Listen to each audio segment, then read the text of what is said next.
Hello, hello, hello. This is Rich Kale here on YouTube, Rich Gen X elsewhere, and we are now going to be tackling Zork II, having finished Zork I.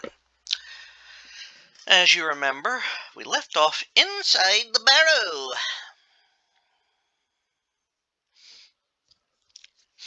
So let's see here. Again, this is going to be a good deal of reading. Let me put in Verbo's command here. Okay. You are inside an ancient barrow hidden deep within a dark forest. The barrow opens into a narrow tunnel at its southern end. You can see a faint glow at the far end. A strangely familiar brass lantern is lying on the ground. A sort of elvish workmanship is on the ground. Well, we better get everything. Taken. Sword taken. Okay. Alrighty. So let's move on down. He's on down the road. We're going to go south. Narrow tunnel. You are standing at the southern end of a narrow tunnel where it opens into a wide cavern. The cavern is dimly illuminated by phosphorescent mosses clinging to its high ceiling.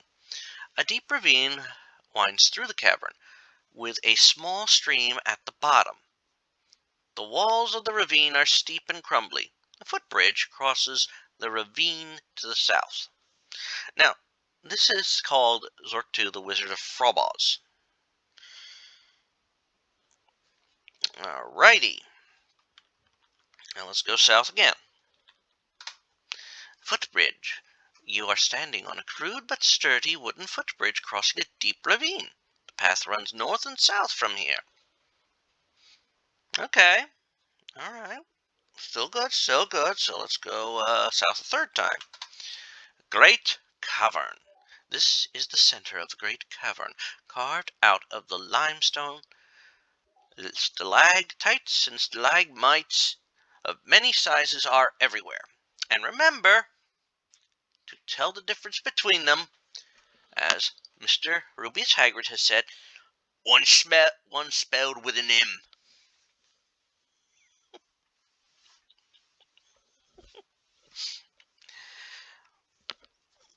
Of course, part of the name has its own meaning. Stalactites hang from the ceiling. Stalagmites come from the ground up. So a stalactite holds on tight to the ceiling, and a stalagmite might reach the ceiling.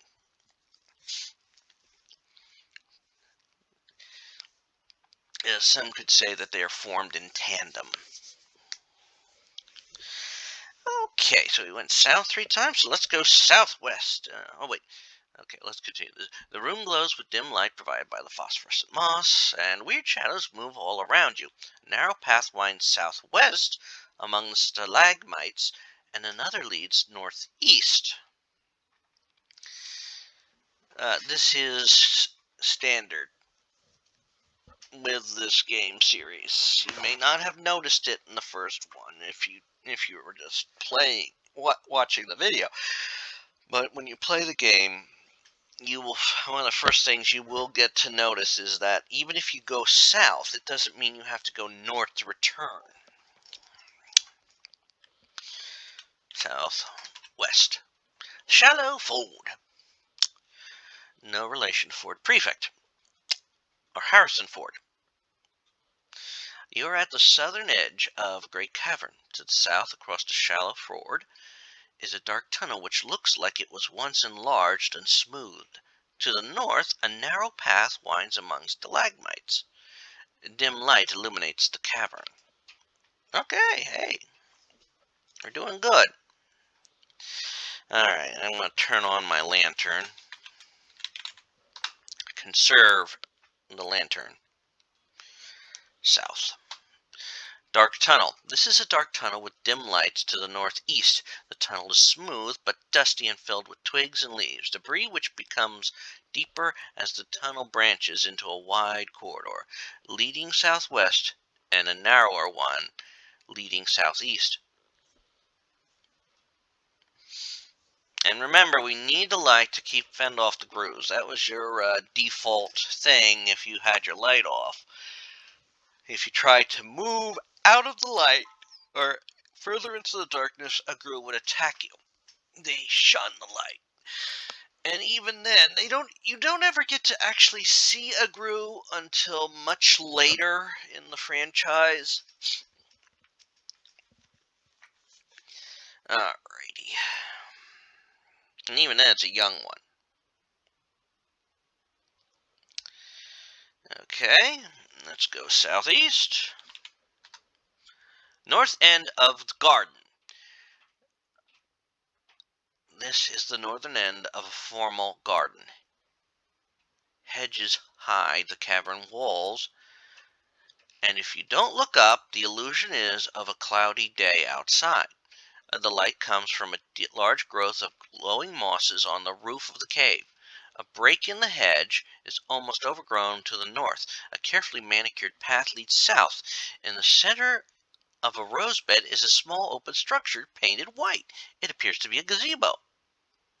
There is a beautiful unicorn eating roses here. Around his neck is a red satin ribbon on which is strung a tiny key. Your sword has begun to glow very brightly. Okay. Can I turn off my lamp?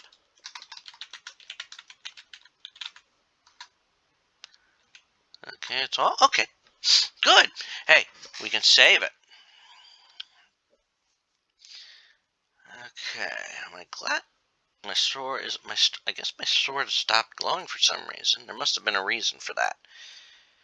Oh, but that sword only glows when there's danger around. Okay.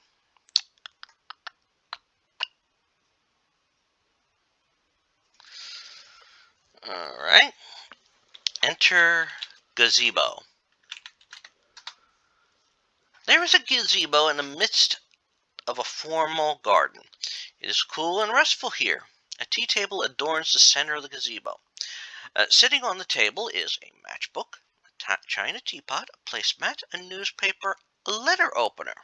Your sword is glowing with a faint blue glow. Okay. Get all.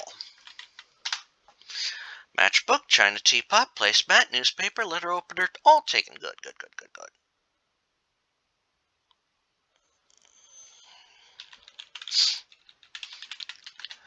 Leave gazebo. Exit gazebo. Okay. And my sword is glowing very brightly again. Turn on lantern. Okay. Alright, north, northeast. Turn off lantern. Okay. Fill teapot.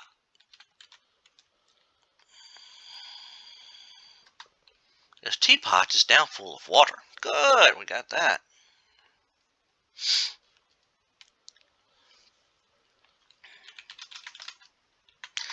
Now we'll turn on that lantern again. And we'll go south, southwest. Oh, path near stream.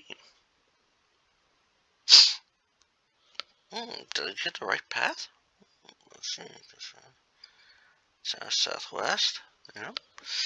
Path near stream. The path follows the south edge of a deep ravine and heads northeast. A tunnel heads southwest, narrowing to a rather tight crawl. A faint whirring sound can be heard in that direction. On the east is a ruined archway choked with vegetation.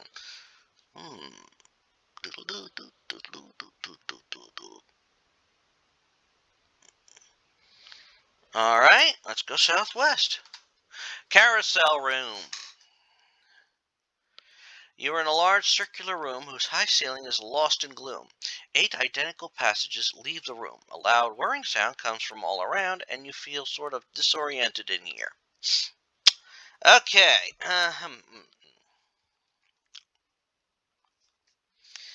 Okay. Well, so let's drop some items here. Letter opener.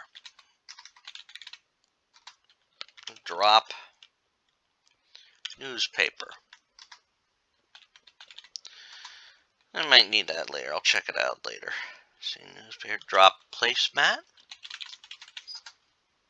Drop mat. Drop matchbook. Drop sword. Why I'm doing that one, I don't know if that's a wise move. Okay. Now we want to go, hopefully, to...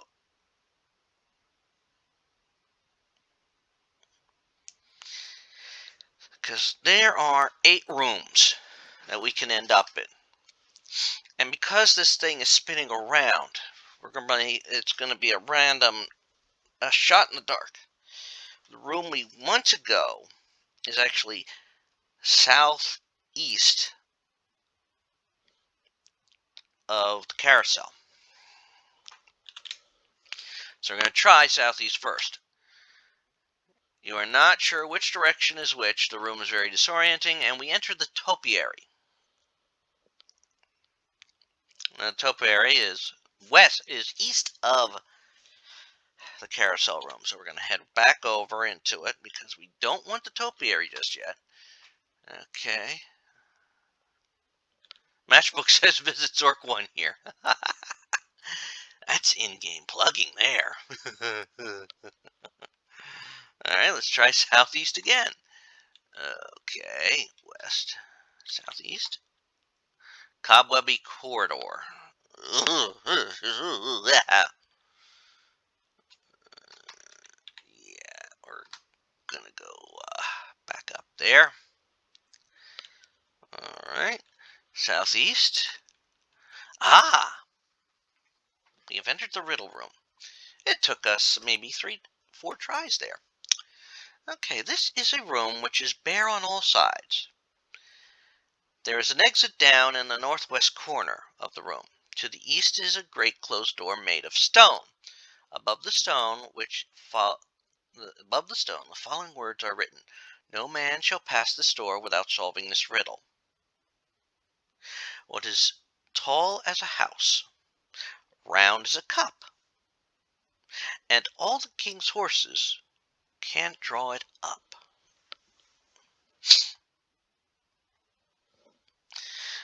Okay. Well, this one's very tricky.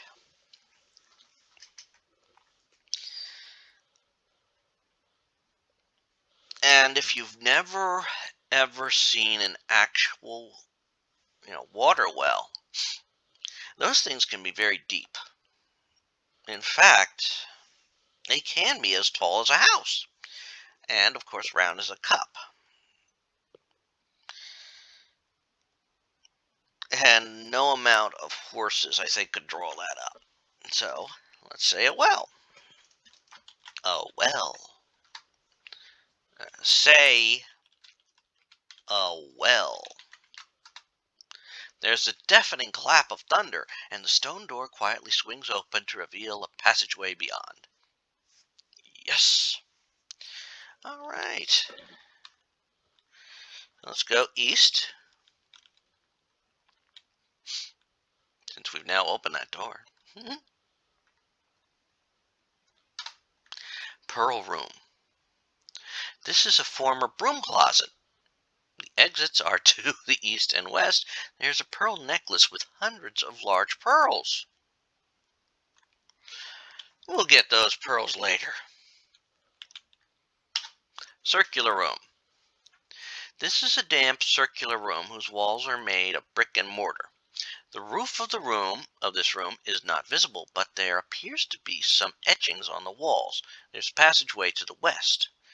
There is a wooden bucket here, 3 feet in diameter and 3 feet high. That's a damn big bucket. I mean, I couldn't lift a bucket that big, even if it was empty. I mean, you're talking 3 feet high. That's half my height. Maybe a little bit more than half my height. Ooh, that's a big bucket. Okay.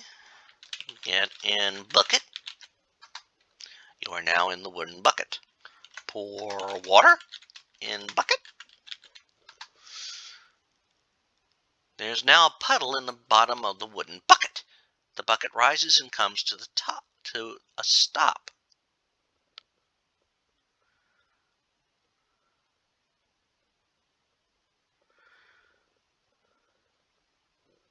You're at the top of the well. Well done. There are etchings on the side of the well. There is a small crack across the floor at the entrance to a room on the east, but it can be crossed easily. The wooden bucket contains a quantity of water. The wizard appears, floating nonchalantly in the air beside you. He grins sideways at you. The wizard draws forth his wand and waves it in your direction. It begins to glow with a faint blue glow. The wizard almost inaudibly whispers a word beginning with F, and then disappears, chuckling nastily. You look at the wizard in terror. You scramble away, trying to get as far away as possible from him. You cower in the corner of the wooden bucket, hoping the wizard won't see you. The wizard has just... I will save it as chance. The wizard has just cast a spell on me. This is what I get for typing in the dark.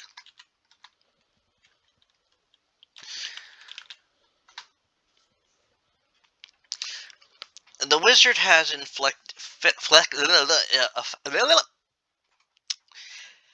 wizard has apparently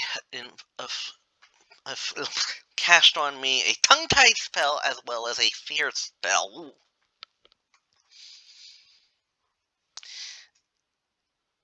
Now, because this is going to take a moment,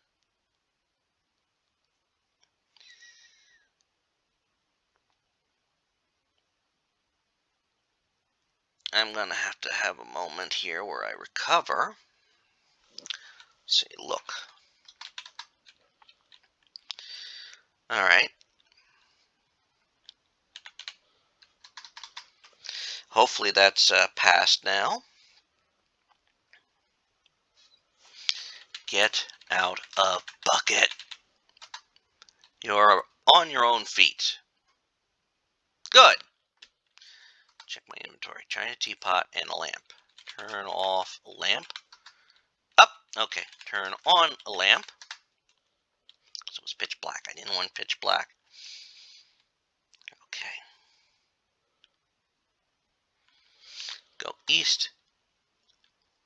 Tea room. This is a small room containing a large oblong table, no doubt set for afternoon tea. It is clear from the objects on the table that the users were indeed mad. In the eastern corner of the room is a small hole, no more than 4 inches high. There are passageways leading away to the west and the northwest. Considering it came from the east, odds are that's where the well is. There is a large oblong table here. Sitting on the oblong table is a cake frosted with green letters, frosted with red letters, orange letters, and blue letters.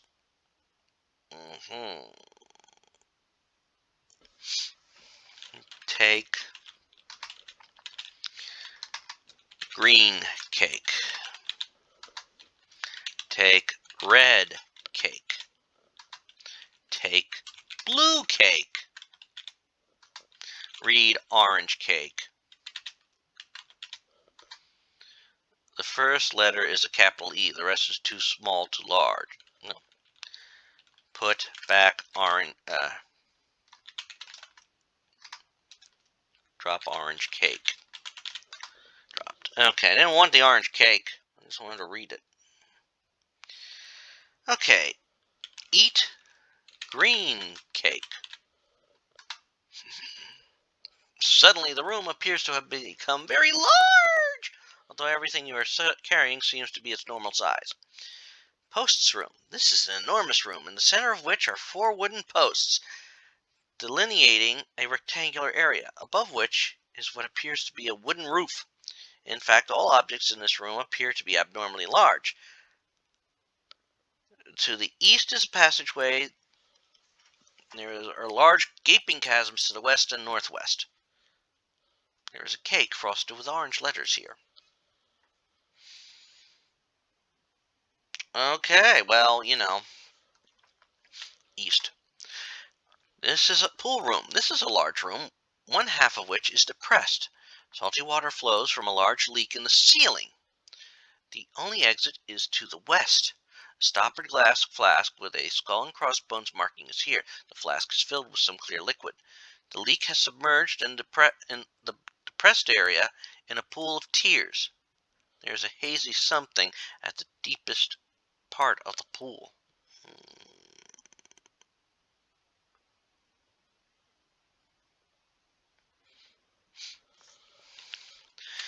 Okay, let's get the flask. You know what's on that case? Look at red cake through flask. Evaporate. Look at blue cake through flask. Enlarge. Wonder what that orange one says then.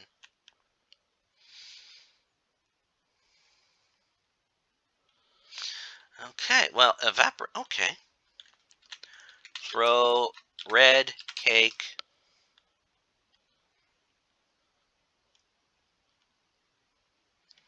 into pool. Most of the pool evaporates, revealing a slightly damp but still valuable package of rare candies.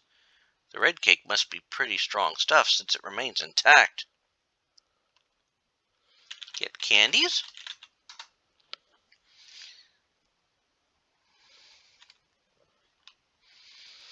Alright.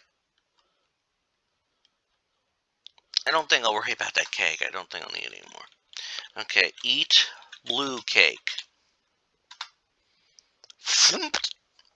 Room around you seems to be getting smaller. Well, we're back in the tea room, which is good. Making good progress here.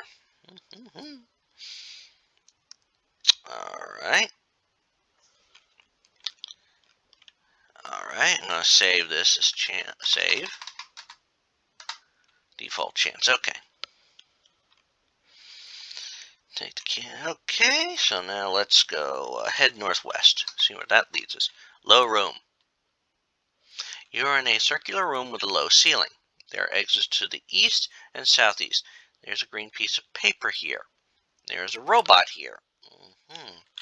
Read paper. Frobozz Magic Robot Company. Hello, Master. I am a late model robot trained at GUE Tech to perform various simple household functions. To activate me, say the following. Robot. Things to do. At your service. Okay, drop paper. Alrighty, well now we have a robot we can control.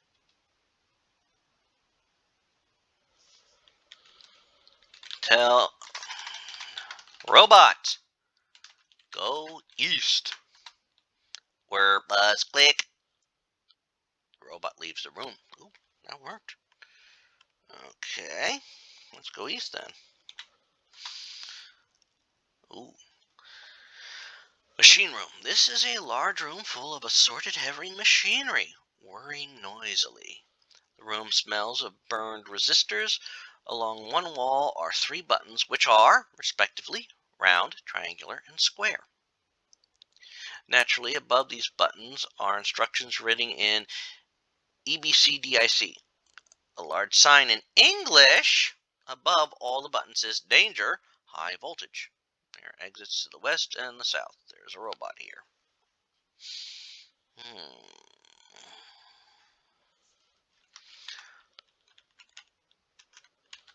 Robot. Turn off.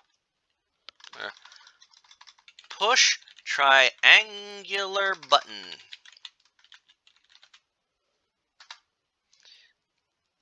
Where buzz click. A dull thump is heard in the distance. Well, robot, thank you very much. Go south.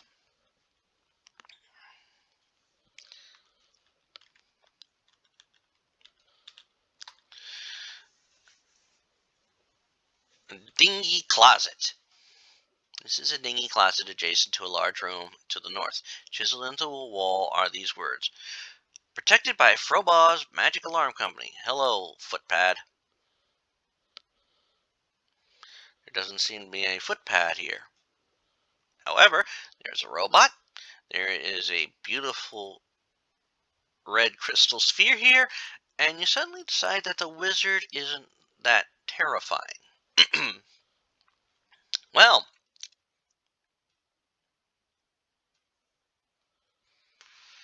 all right. Well, let's get that sphere. As you reach for the sphere, a solid steel cage falls from the ceiling to entrap you. To make matters worse, poisonous gases start coming into the room. Cage, you are trapped inside a solid steel cage. Robot! Lift cage!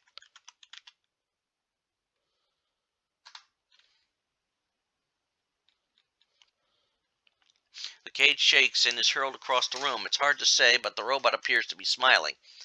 This is... Okay, now let's get that sphere. Hey, let's get that sphere. Taken! Oof! Alright, let's get out of this room.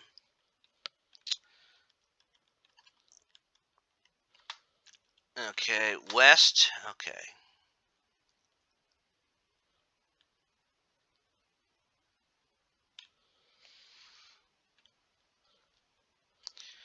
The one which allows you to specify compass directions for movement. Okay. I don't know why it went crazy like that.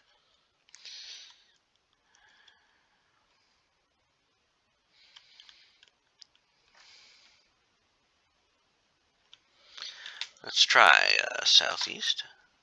No. Okay. West. Southeast.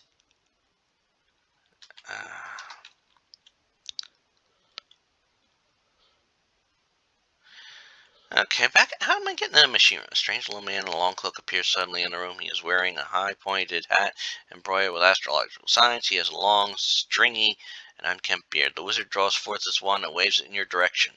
It begins to glow with a faint blue glow. There is a loud crackling noise. Blue smoke rises from out of the wizard's sleeve.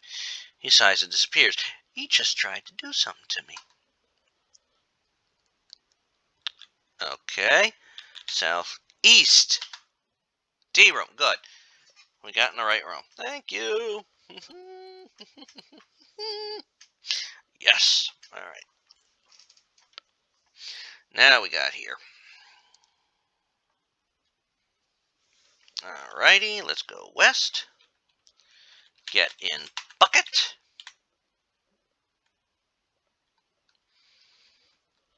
Alright, we're going to get in the bucket. Get water. Teapot is now full of water. The bucket descends. Good job. Get out of bucket.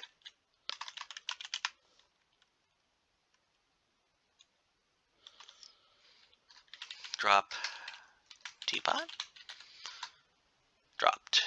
Get out of bucket. You're back on your own feet again. Yes. Alrighty, we're making some serious project.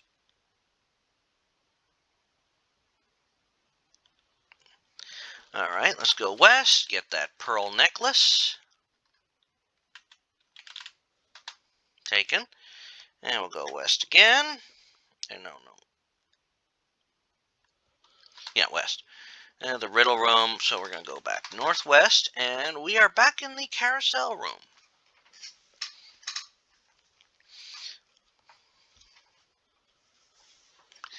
Notice that we don't hear that whirring sound anymore. Oh, there's a box here. Let's open that box. Opening the steel box reveals a fancy violin. Ooh, I like violins. Well, we'll leave that here. Drop sphere. Okay. Drop necklace. Drop candy. Okay. Alright, let's get the sword. Alrighty. Get the placemat.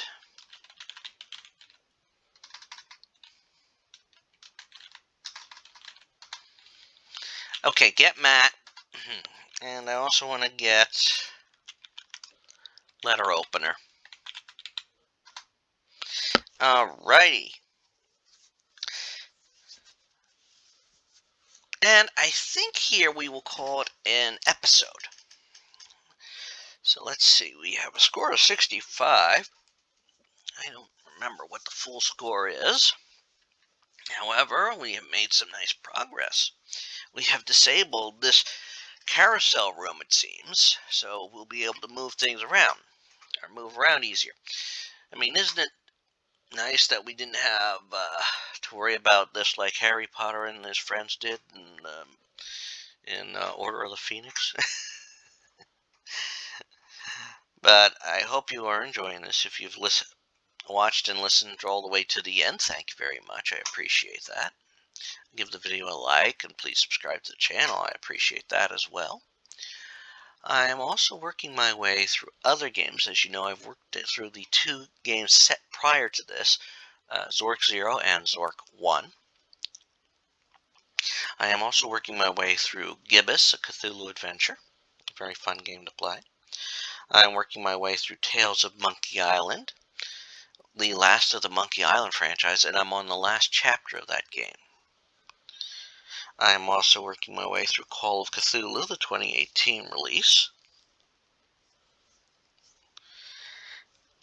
And that's getting even more trickier. I'm working my way through...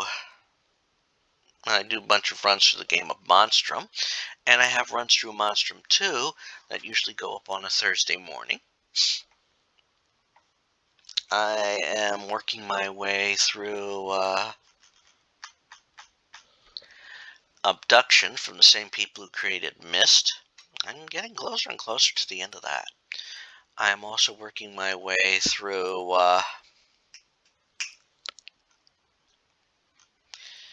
I just pulled a blank there. I'm working my way through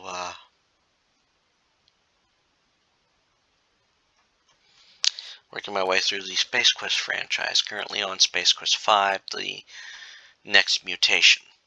And there's other stuff up on the channel. I have retrospectives go up every Saturday for games I've beaten. I have a playthrough going up on a Wednesday morning.